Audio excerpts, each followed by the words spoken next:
ಜಾತಿ ನಿಂದನೆ ಕೇಸ್ನಲ್ಲಿ ಶಾಸಕ ಮುನಿರತ್ನ ಅವರ ಬಂಧನ ಪ್ರಕರಣಕ್ಕೆ ಸಂಬಂಧಪಟ್ಟಂತೆ ಶಾಸಕ ಮುನಿರತ್ನ ಅವರ ವಾಯ್ಸ್ ಸ್ಯಾಂಪಲ್ ಪಡೆಯೋದಕ್ಕೆ ಅಂತ ಸಿದ್ಧತೆ ನಡೀತಾ ಇದೆ.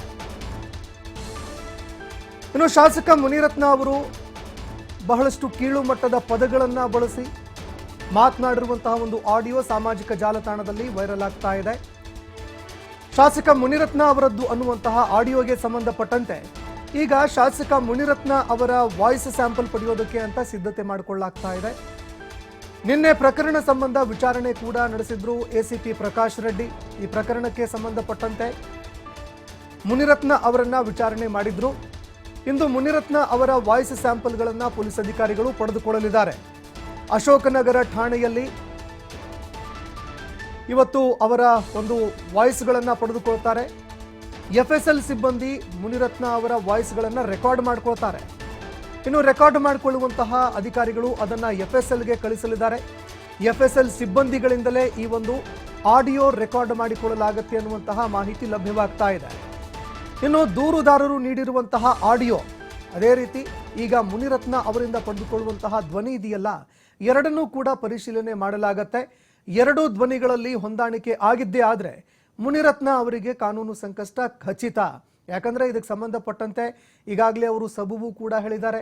ಇಲ್ಲ, ಈಗ ಟೆಕ್ನಾಲಜಿ ಬಂದಿದೆ, AI ಟೆಕ್ನಾಲಜಿ ಬಂದಿದೆ, ಮತ್ತೊಂದು ಮಗದೊಂದು ಯಾರ ಧ್ವನಿ ಬೇಕಾದರೂ ಕೂಡ ಡೂಪ್ಲಿಕೇಟ್ ಮಾಡಬಹುದು, ಆ ರೀತಿಯಾಗಿ ಅವರೇನೋ ಒಂದು ಹೇಳಿಕೆ ಕೊಟ್ಟರು ಬಂಧನ ಆಗೋದಕ್ಕಿಂತ ಮುಂಚೆ. ಆದರೆ ಇದಕ್ಕೆ ಸಂಬಂಧಪಟ್ಟಂತೆ ಆ ಆಡಿಯೋ ಎಡಿಟ್ ಮಾಡಿರುವಂಥದ್ದ ಅಥವಾ ಇವರದ್ದೇನ ಅನ್ನುವಂಥದ್ದನ್ನು ಕಂಡು ಹಿಡಿಯೋದಕ್ಕೆ ಅಂತ ಇವರ ಒರಿಜಿನಲ್ ವಾಯ್ಸ್ ಸ್ಯಾಂಪಲ್ಗಳನ್ನು ಈಗ ಪಡೆದುಕೊಳ್ತಾರೆ. ಒಂದು ಪ್ಯಾರಾಗ್ರಾಫ್ ಅನ್ನ ಓದೋದಕ್ಕೆ ಅಂತ ಹಚ್ಚಲಾಗತ್ತೆ. ಅದೇ ರೀತಿ ಹೈ ಪಿಚ್ಚು, ಲೋ ಪಿಚ್ಚು, ಬೇರೆ ಬೇರೆ ಒಂದು ಧಾಟಿಯಲ್ಲಿ ಅವರನ್ನ ಮಾತನಾಡೋದಕ್ಕೆ ಹಚ್ಚಲಾಗತ್ತೆ. ಅದೆಲ್ಲವನ್ನೂ ಕೂಡ ರೆಕಾರ್ಡ್ ಮಾಡಿಕೊಂಡು FSLಗೆ ಅದನ್ನ ರವಾನೆ ಮಾಡುವಂತಹ ಕೆಲಸವನ್ನ ಮಾಡಲಾಗತ್ತೆ. ಇನ್ನು ಆ ಒಂದು ಸಾಮಾಜಿಕ ಜಾಲತಾಣದಲ್ಲಿ ಮುನಿರತ್ನರದ್ದು ಅಂತ ಏನು ಹೇಳಲಾಗ್ತಾ ಇದೆ ಆಡಿಯೋ, ಆ ಒಂದು ಆಡಿಯೋಗೆ ಸಂಬಂಧಪಟ್ಟಂತೆ ಅಂದ್ರೆ ಆ ಮಹಿಳೆಯರ ಬಗ್ಗೆ ಬಹಳಷ್ಟು ಕೇವಲವಾಗಿ ಮಾತನಾಡಿರುವಂಥದ್ದು, ಸಮುದಾಯಗಳ ವಿರುದ್ಧ ಬಹಳಷ್ಟು ಕೀಳು ಮಟ್ಟದ ಪದಗಳನ್ನು ಬಳಕೆ ಮಾಡಿರುವಂಥದ್ದು, ಆ ಒಂದು ಆಡಿಯೋ ಏನಿದೆ ಅದರ ಜೊತೆಯಲ್ಲಿ ಇದನ್ನ ಹೊಂದಾಣಿಕೆ ಮಾಡಲಾಗತ್ತೆ. FSLನಲ್ಲಿ ಆ ಒಂದು ಧ್ವನಿಯ ಹೈ ಪಿಚ್ಚು, ಲೋ ಪಿಚ್ಚು, ಅದೇ ರೀತಿಯಾಗಿ ಆ ಒಂದು ಗ್ಯಾಪ್ ಏನಿದೆ ಅದೆಲ್ಲವನ್ನು ಕೂಡ ಹೊಂದಾಣಿಕೆ ಮಾಡಿ ನೋಡಲಾಗತ್ತೆ. ಇದು ಮುನಿರತ್ನರದ್ದೇ ವಾಯ್ಸು ಅಂತ ಏನಾದರೂ ಖಚಿತ ಆಗಿದ್ದೇ ಆದರೆ ಮುನಿರತ್ನ ಅವರ ಸಂಕಷ್ಟು ಮತ್ತಷ್ಟು ಹೆಚ್ಚಳ ಆಗುವಂತಹ ಸಾಧ್ಯತೆ ಇದೆ. ಇವತ್ತು ವಾಯ್ಸ್ ಸ್ಯಾಂಪಲ್ ಪಡೆದುಕೊಳ್ಳುವಂತಹ ಕೆಲಸವನ್ನ ಇದೀಗ FSL ತಜ್ಞರು ಮಾಡ್ತಾ ಇದ್ದಾರೆ.